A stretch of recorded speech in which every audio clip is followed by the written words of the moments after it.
back to my series.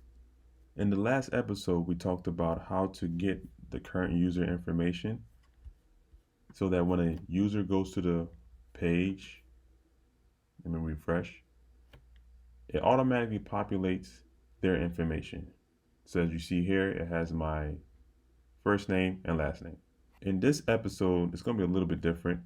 We're going to be implementing w3Schools autocomplete. So if we go to the page, this is their autocomplete.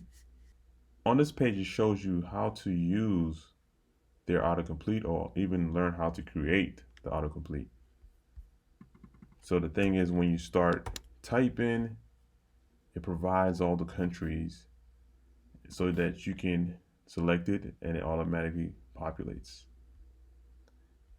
And it takes you step by step how to add the HTML, how to create a JavaScript array, provide some example, and this is the CSS that they use, and it tells you about the JavaScript and provides a bunch of comments so you can understand what is going on. So what we'll do is we'll save this JavaScript, and we've added it to our SharePoint library, and we've referenced it in our HTML file right here, autocomplete. So let's get started. The first thing we will need to do is create a function. So I'm going to create a function called getUserEmails.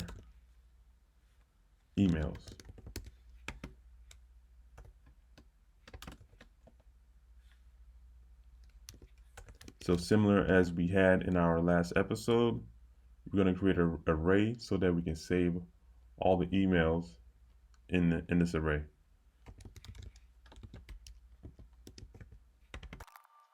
And don't forget to put our function.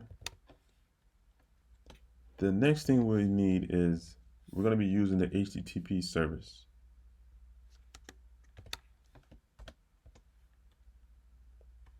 Of course, we need a URL.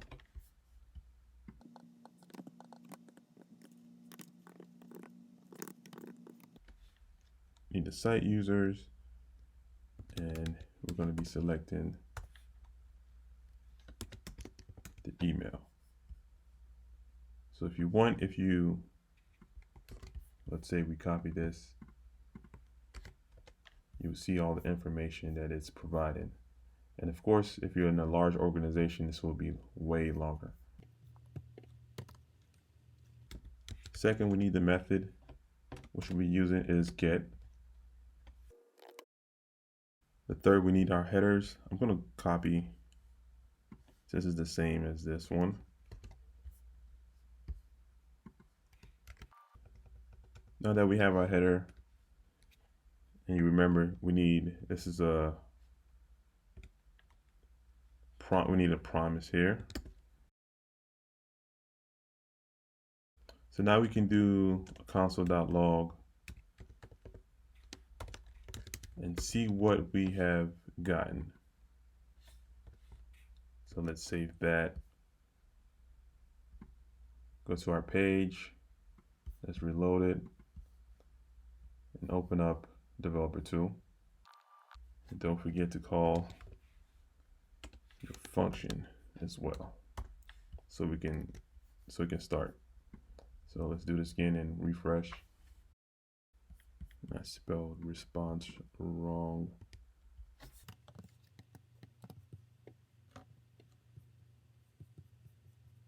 So we know it's working. We have our data, and in this response, what we need is the data, the results is what we need. So now that we know that we have that, what we'll do is we need to save this. So we're going to save the results in this variable. So we know it's results.data.d.results to drill down to here. So we grab that information using dot notation. We need to loop through this information. So as you see, we're looping through it. So the only thing we need to do is we need to push all of the information that we're receiving from this array into our empty array that we have up here.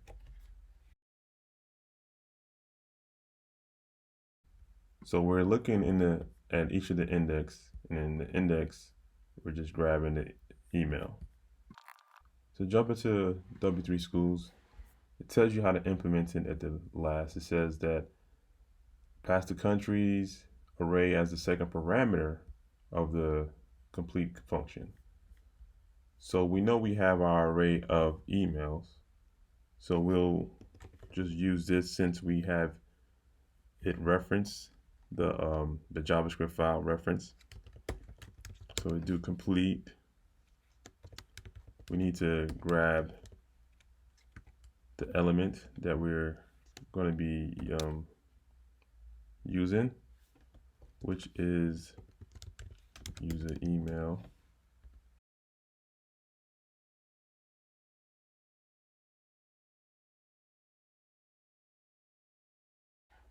So I added an ID here for your email so that we know which one to grab. So we saved it. Now let's test it out.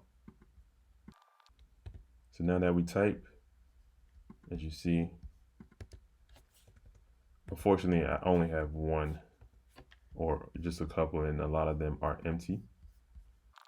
So just to see how it's working, what I've done is I've created a list in the back end.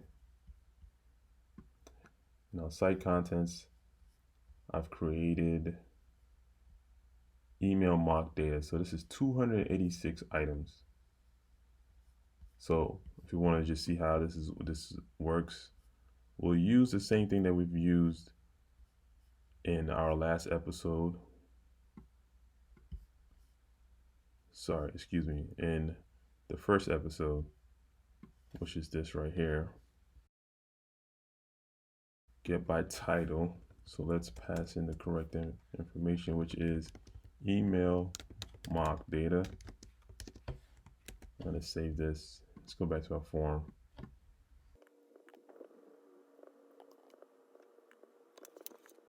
So this will be a little bit different here.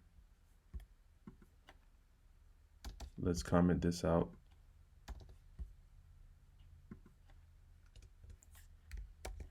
We do a console.log and see what we're going to be retrieving from here. So let's do hard refresh. We know it's successful. So if we look at the data portion, we see that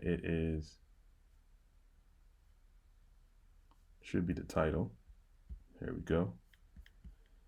So then we can go back, comment this back out, uncomment this, and instead of email, which we do not have, we would grab the correct, which is the title. We see that it is grabbing all of the emails that. So there we go. How to use W3Schools autocomplete in our AngularJS and working with SharePoint.